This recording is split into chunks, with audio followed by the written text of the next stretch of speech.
Hello, everyone, and welcome to This Week in Hospitality Marketing Live, show number 481. I am your host, Lauren Gray. Thank you so much for joining us today, and for all of our friends in our 209 countries that we broadcast on our TV channel, the Hospitality Channel. You can find it on your smart TV, your Google TV, Apple TV, Amazon TV, all the types of TVs, in addition to simulcasting. I'm looking over this week as we have our live feed chatting with chats and so forth. I'm saying hi. Also, our simulcasting on several Facebook pages, thanks to our relationships with industry associations and corporations and businesses and great people that love sharing our content each week that we do our show.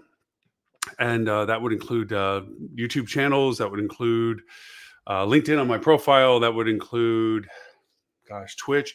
We excluded X because it's just a cesspool of junk. And we moved everybody over from that to watch us on other channels that we're still catching us on that channel. So here we are.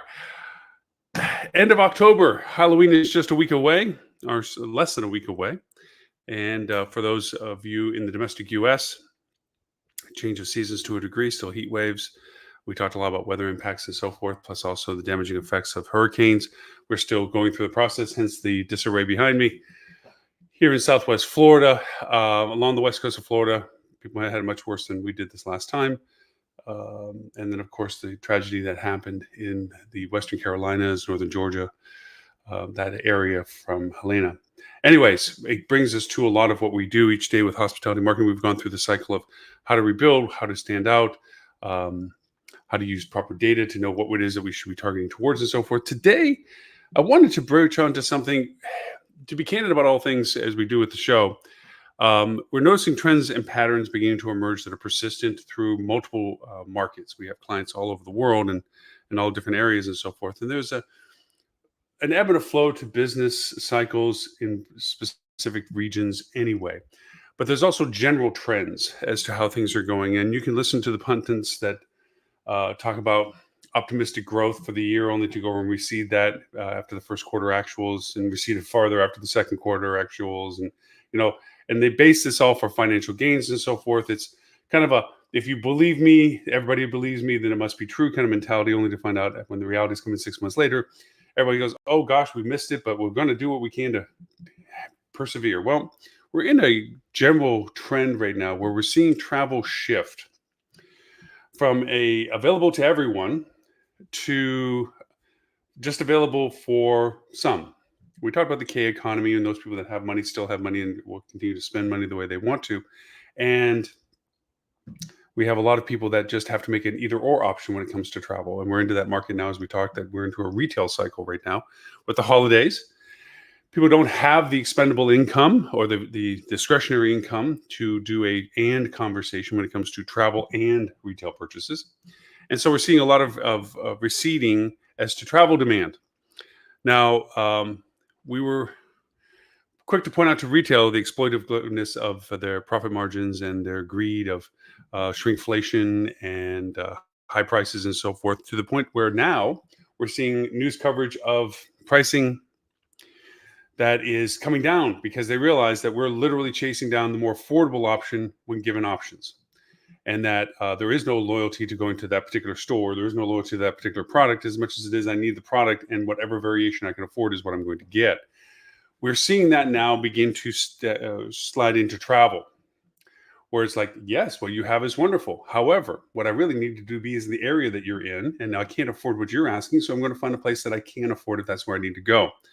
We're seeing that in dimension. We're seeing that mid-tier hotels are beginning to, because of the rate availability, garner businesses from upper tier lack of demand or lack of interest in them. Demand is there, but they're shifting downward in pricing because it's more affordable for them. This isn't for everyone. Obviously, the people that have the money want what they pay for when it goes to these places. But it brings us to why I want to talk about today, because what's happening in our current marketing is that we are taking advantage of new tools, AI and so forth. We're actually abusing them, as we always tend to do with anything new. And we're also creating our own paradox of problems with them. So my topic today is creativity and message. What makes you different? Now, I see a lot of agencies and organizations pumping out. Like if they found a whole team of people to create content for them, when in fact it's just going to AI and saying, "Write me an article about such and such," or "Tell me the 5 things," or a word, or a list of 500 words or less about this or that or this, and then just cut and paste it, slap it onto a post in social or line item description in their ads, and pop it out there. And at first, it seems to be possibly much more successful than having done nothing like they did before, because they're seeing engagement. Like, oh, this is great. I can get so much more out there and generate business from it. The problem is that as with any society, we begin to get smarter and smarter as to what's being fed us.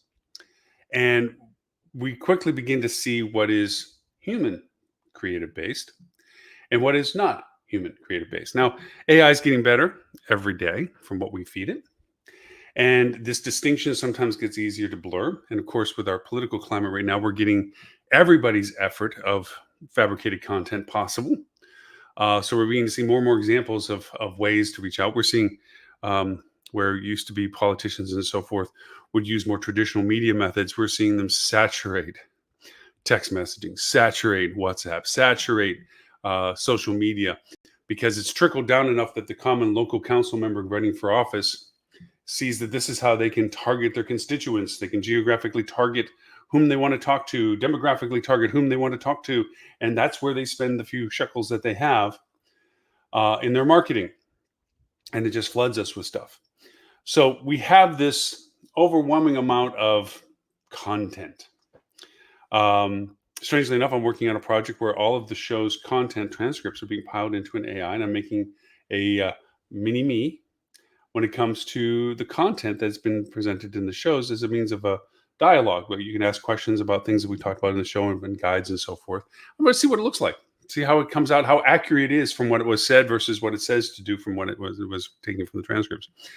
But what I'm saying with all of this is that we're getting this pat on the back. Look at how smart we are. I figured out this AI thing. I can make 15 blog posts and 10 Instagram things here, and I can do this, and I can do that.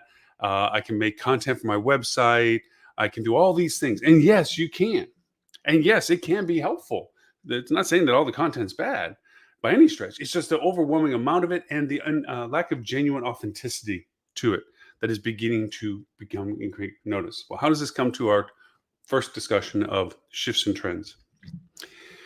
As people begin to take more time as to where they're going to spend what dollars they can spend, they're going to do their research. And with this overwhelming amount of data, it's easy to do research with, because if you tell AI to give me the 10 reasons why somebody in their mid-20s wants to travel to our destination, it will go look for and find those things and maybe even make some stuff up, depending on which platform you use. And so you'll be helpful to those people that you're targeting by putting things in front of them. However, marketing is an art. Marketing is communication. And just giving them content or feeding them things doesn't necessarily satisfy what it is that they need to make a purchase decision or a choice of interest, which is really farther up into the choice category. When that discovery phase goes into education phase, it goes into transaction. You are so focused on the transaction phase, buy now, be here now, so forth, that you forget that you have to have all this other content that's helpful. Now, some people are beginning to do better with, like I said, with the AI stuff, but they're not being very creative. And so from that, you're getting a lot of vanilla ads. You're seeing lots of ads because people feel like they can now produce them with AI's help. And so you're getting flooded with all of this content. But the content is very disingenuous, rather vague in some ways, and certainly not personalized in some ways that are as helpful to you, or over personalized, as strange as it sounds, that it seems spookily directed to you because it used things of information that targeted you so much that it resonates a little bit more with you than you feel comfortable with. There's those things too, because AI is very good about the pervasive accumulation of data. So how does creativity and messaging come into this conversation? Well, if you're one of a competitive set in your market, which all of us are, you're all saying the same thing about your market. Everybody that's doing what I just described is doing it. So you're not the only ones coming up with 10 reasons to come travel. You're not the only ones coming up with the 5 things you shouldn't miss this week. You're not the only one that's coming up with all these cutesy things about whatever things there is about whatever you want to talk about your market. So that interchange of data, sometimes identical data, because it's the same event that both places are talking about when they're talking about content of things to do, begins to get lost in who sent the message. It's easy to be aware of it, but don't remember where you got it. That oversaturation of content without a discernible differences to the author, because remember, the author's all the same. It's AI. So it's all coming and sourced and creative, maybe with some variations depending upon the AI platform, some variations onto the prompt that you've asked it for, but all of it's still content similarities. That dumbing down of it in that sense, that commonality factor, is the lack of creativity when it comes to messaging. So, what are we seeing in our markets coming out of this? We'll go into the retail side of things. There's a new coined phrase called chaos packaging. What is chaos packaging? It's a novel way to package retail product to stand out differently than everybody else is selling the same product but under a different label. It was covered on the Today Show, NBC, this past week a little bit. That you can see in several articles about it, where they're putting potato chips in paint cans. They're putting olive oil in different squirt bottles, barbecue sauce in squirt bottles rather than other bottles, just something different like that. Oh, this is more convenient, or this is different. The difference is what makes it. It's not that the sauce is better. Maybe it is, and they never got noticed for it before, but the packaging makes it different. This chaos packaging is becoming a way of standing out, a way of looking different, more colorful packaging, more creative packaging in the sense of the artwork and so forth. And this is creating attention getters, which is what marketing is trying to do. It's trying to communicate what you want them to know. And this uniqueness draws their attention. You have to sustain it with good product and quality. But at the end of the day, it stood out compared to everybody else on a rack of that. That's the retail side of it. From our side of it, hospitality. You see so much of branding talking about what to expect. That's their value proposition. They try to be unique by having 35 flavors of brands. Like this brand is for the metrosexual traveling male, early 30s that wants independent life and blah, blah, blah. They have this persona development of why they have this brand value, when really the actual purpose of it is so they can oversell brand on top of itself, so they can sell more hotels into a market that they said exclusively the Residence Inn is, this is your territory. Nobody else can build another Residence Inn, but they can have 5 other brand similar products sitting on the same footprint. That's why they come up with a lot of brand variations, because they can oversell and market and brand saturate markets. That's the big value, because all the big brands are not hoteliers anymore. They're in the franchise business and branding business. So for that reason, the uniqueness of what you are, chaos packaging for us, is about what you are doing. Well, if you're doing what everybody else is doing, which is using AI to shortcut stuff and not need the resources and build more content, and maybe even have more nobler reasons as to saying, I want to get more information out there. I don't have the resources to do it myself, but with AI, I can get more out there that's helpful for people to make their experience with me better. There's a lot of very noble efforts for these things. The problem is the homogeny that comes from it. You sound like everybody else in your market, and there's nothing about your building, your bricks and mortar, your signage that is any different than their bricks and mortar and their signage. The destination is still relative to each other, but what makes you different? Now, you may have variations in amenities. You may have variations in exact location, your proximity to something compared to their proximity in something. We've used all these tools in our marketing discussion over the years. Google's proximity of like, you're only this far from this, or you're this far from that. Your own content about what you're near to and why the value proposition of your existence is in your market compared to somebody else's. But at the end of the day, if you're pumping out the same content about why to draw interest into your destination, you're not that different yet. So you need to make the distinction. I use this often as an analogy of this, is that NASCAR has guidelines to try to keep the cars as similar as possible. They have guidelines of what you can and cannot do to making these cars, to make them as similar to what each of them are as possible, so that the race is determined by the creativity and the skill of the driver more than it is that this car had a bigger engine than that car. The engines have to be the same size, weight, so forth. The wheels, certain size, and so forth. That those similarity guidelines means that there should be an equal playing field. Of course, there are variations that can exist within those guidelines, but for the most part, the rules mean conformity of similarity. We see that in our own marketing. That's why I make the analogy about NASCAR. So, what makes your car, your hotel, different than the car or hotel in your market? It's the ability to make your message distinct, to do better with what you have than what they're doing with what they have. That's the difference. And that boils down to creativity and the messaging of your communication that you do. All too often, we see checkbox marketing, same old rate and date offers. Okay, let's get our brand marketing out there. My name is XYZ. My location is ABC. My rate is X. My rate, and so forth. My offers are this, and that's the effort of their marketing, and they feel good. They check the box. The vendor says, "This is what you wanted me to do." That's what they do. The vendor says, "We're going to put you out there." That's what they do for this. Everybody's happy except for the production, because production isn't measured. Now, it'll maintain value because it is still selling you. It still has your name and it's still offering what you're selling. So you will get business from it. But how much better could it be if it was better done? That's always the question you don't know. Lost revenue. We've done several shows actually on potential revenue loss. And those are things that you can actually calculate. And not to give away the secret sauce to it, but literally it's taking your current volume of traffic and your current conversions and your current cost of those and modify any of those three variables. Increase your conversion value by even 0.1% and see the impact of revenue growth. It's not just 10% growth, I can tell you that. Reduce your cost by 10% and see the yieldability of what your current production is.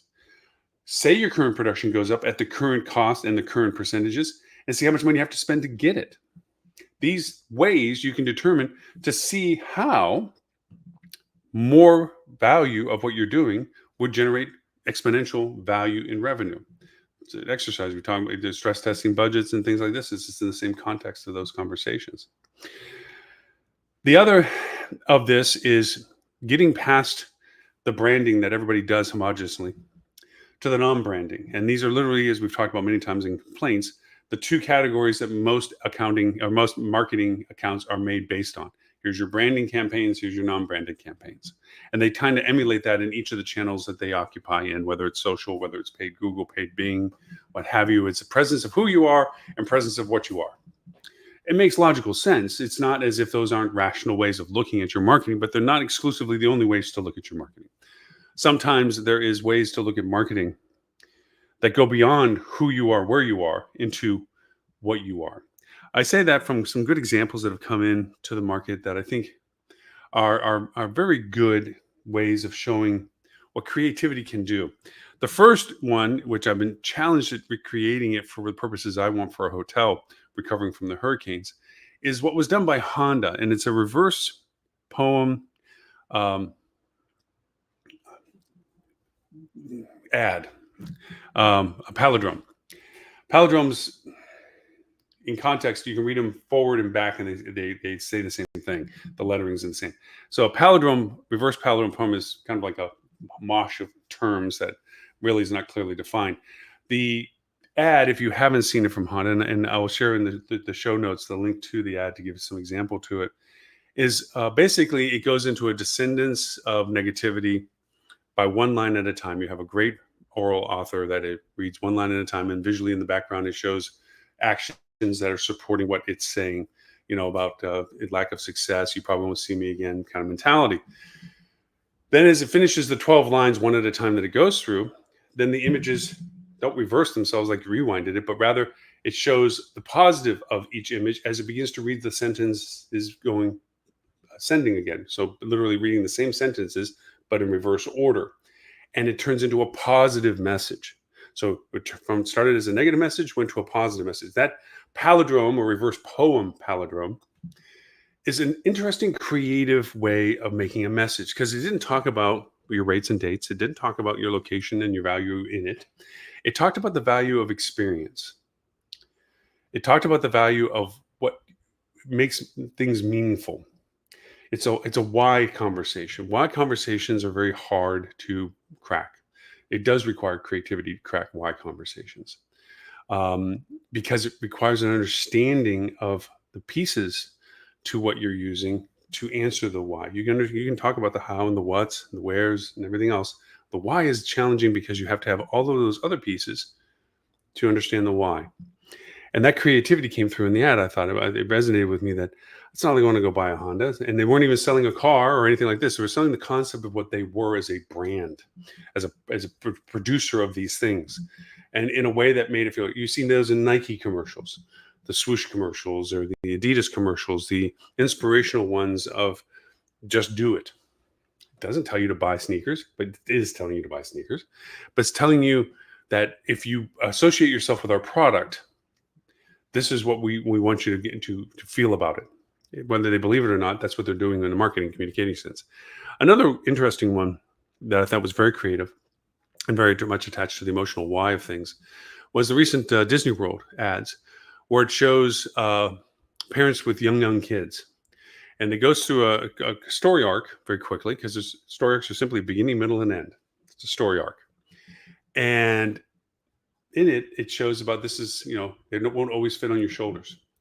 They won't always hold your hand. They won't always be small enough to carry. They won't always sparkle at there's some really good statements in this ad from Disney. And all the while they're showing images, videos behind of parents with kids in Disney World going on the rides and being carried on dad's back or mom's back or whatever, so forth and so on. And it ties to the fact that if you have children that you resonate with on that ad, or for like me, so you have it where you think about when the kids were those sizes, that this is the time not to miss, because as any parents that have kids that have grown past those ages and so forth, there's a whole another series of things that you do and things that you go through, and of course as they grow up and all. So that magic that they're referring to in the ad specifically, this magic is right now, is to remind you that you should do something like what they're offering with your kids at the age that you're empathizing with. This kind of goes hand in hand with the fact that Disney just announced that they're going to have the highest tickets prices ever for November, December peak periods of $199 per person and so forth. All their other rates are going, well, those are the rates that are going up. The other rates are staying about the same, but it's about $140 per person. That's a lot of money. In addition to all the other monies you have to spend to be able to do that. That's just to get you in the door. That doesn't mean all the food and places and the things and the specialties or the fast passes or anything else. That's just to walk through the gate. Base price costs you that much. And then you had the hotels and the travel and everything. A lot of money. This is an expensive choice. But they're not telling you about rates and availability and discounts and certain offers and so forth. They're talking about not missing magic of life. That's creativity. That's the message that they're conveying. They're going to let you decide the value of that. They've pressed to you and shown you what the value is. You're going to assess whether that's value enough to say, you know what, I can't afford it, but I can't miss it. That's the kind of creativity and messaging you do. So yes, you can be looking at me. Sorry, great comment over there. And say, that's great for Disney World. They have amazing things to sell. We have amazing things to sell. Any hotel, regardless of its location, on the side of the road in the middle of nowhere, has amazing things to sell. That if you start with the creativity premise of why would somebody want to stay with me? Now, you can break it down into all the market aspects of what you think it could be. But I can tell you, every place has a magic moment. As weird as it sounds, as far-fetched as it might be, every place has his moment. Even if you're a roadside hotel, as I mentioned, standing outside at the beginning of dawn, it's amazing. It might be a beautiful image that it could be of nothing. It could be of something. Beautiful sunset at night. Your downtown metro, not in the best places of the city. Your functional hotel that's here for its proximity to a business or whatever. Sometimes just the vibe of being outside and the presence of being there can be a thing. Now, how do you bottle that and put that into a marketing message? That's the challenge. And that's something that AI can't do. AI can give you the content. AI can give you the the volume of things, it can function for things, it can give you direction of things, it can research things, but it can't create the human essence of the creativity that resonates in proper marketing messages. And that's the part that you need to put into what you do. Because without that creativity, that uniqueness of it, then you're really just doing rates and dates, and you're saturating with available information. It's not like anybody that can't find out their own information. They can ask AI the same questions you're asking AI about things to do, what to do, where to go, and things like this. And they might even have broader perspectives on their prompt than you are, who are trying to dialogue and direct the prompts to being centric to your business. Maybe you're trying to overcome the fact that you're not as close to things as you would like to be, but you want to sound like you're close enough. Maybe it's that you're not near the best restaurant, but you want to sound like you know about it. These are things that, if I'm not constrained by trying to make it sound good and just want to simply ask, where's the best place to stay by the XYZ restaurant or the ABC event or thing, it's going to tell me an answer that you probably wouldn't want me to know more, that it's your competitor, not you. That's the challenge of then changing all of that to why you're better than that. And it's not about the content generation. It's about the messaging of the why. It's the creativity of showing that your property has a very unique personality, that it has very thoughtful people. Your service ability, your quirkiness, your eclecticness, your location quirkiness. You look at things from an idea of what can make us different in a way that we can communicate. Our world is full of a ton of impersonal communications that are disingenuous and forced. And I think nothing's more annoying. I take that back. There's lots of things that are annoying. This adds two of them. Of people trying to act sincere when they're not. When they are trying to emulate caring when they don't. When they're trying to be concerned, but they care less. That disingenuousness to it, the fakeness of it. AI doesn't know how to take that out of its content creation. It will sound grammatically correct. It will be grammatically correct. It'll seem that the words are good. And the one thing about having AI create things for you is that you have a bias to it. You're looking for only the good that it produces. You don't see the negative or the neutral or the potentially misinterpreted out of what it produces. You're like, wow, this is great. I gave it one sentence to do something, and it gave me 3 paragraphs of what I wanted. 2 of those paragraphs might have been decent, but one paragraph really just seems to not resonate. But you know what? If I take it out, it's not going to sound the same. And the reason why I'm doing this way is because I don't have the time to do it anyway. So, it's fine. That one paragraph may have been the poison to the whole message, or that one sentence may have been the poison to the whole message. And even if somebody does take the time to rewrite what AI produces, there's always the risk that enough of it remains that, regardless of the personalization or the humanization, as I like to think of it, of a person rewriting AI's content, enough of it's there to show that it wasn't done by just a human. And I'm not poo-pooing on AI. AI has great messaging. AI has great content that, when properly edited and audited and managed, where it's just not automated, okay, can be very helpful. And it can get you a lot of content out there that you just don't have the resources for, the capability or the time or whatever other restriction you have that causes you to need this type of solution. But it has to be done always metered and measured. It's great that it can drive the car, but it shouldn't have to, and you shouldn't want it to do it alone, kind of mentality. It's not going to win the race in NASCAR because it's not unique compared to all the other cars that are driving under the same AI that's running them. You're not different than all the other cars. You're all going to drive the same. You're all going to stay together the same. Nobody's doing things different because they're all using the same tool.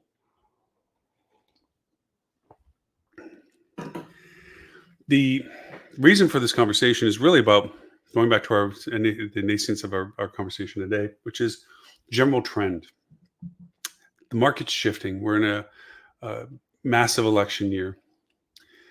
Regardless of the outcome, as bad as it sounds, the world's going to be different afterwards.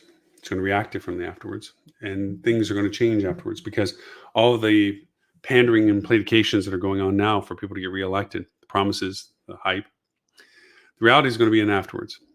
And, yes, gas prices can be going down, food prices can be going down, retail is lowering its prices. We as hoteliers might be readjusting our pricing, so forth and so on. But things happen as we see. October 7th is a good example of that. 2 years before that, the Ukrainian war. These things create destabilizations, and they change markets, and they change what people do from those markets. We have to be very flexible about that. We have to be aware that regardless of the content we create that is correct and accurate is not tone deaf because it isn't reflecting the human aspect of what people are considering when making choices. The K economy, those might people that don't have the expendable income, and we're shoving travel ads in front of them because they joined some list that we offered for them. And it just creates resentment and angst against us because they can't take advantage of what we're offering because they have to choose to buy something retail versus travel because they have limited funds to do so. Or worse yet, people don't even have the money to do either. And yet somehow they've made themselves on a list that we're talking about how beautiful, amazing it is to be with us.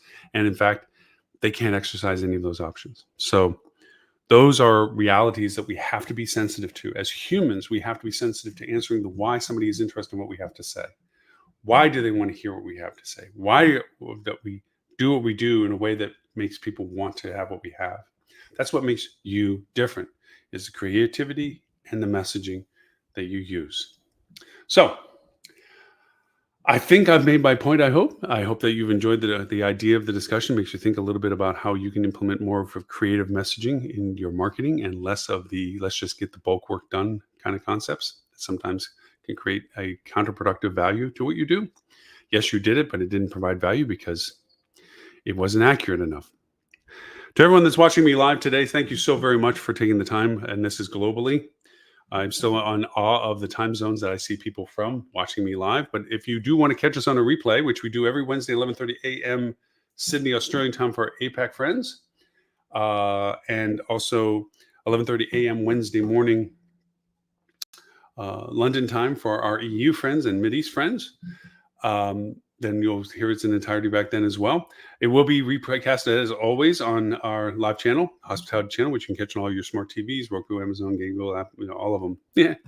Also, you can catch us on our Forever I Love Lucy rerun TV channel, the hospitalitychannel.tv.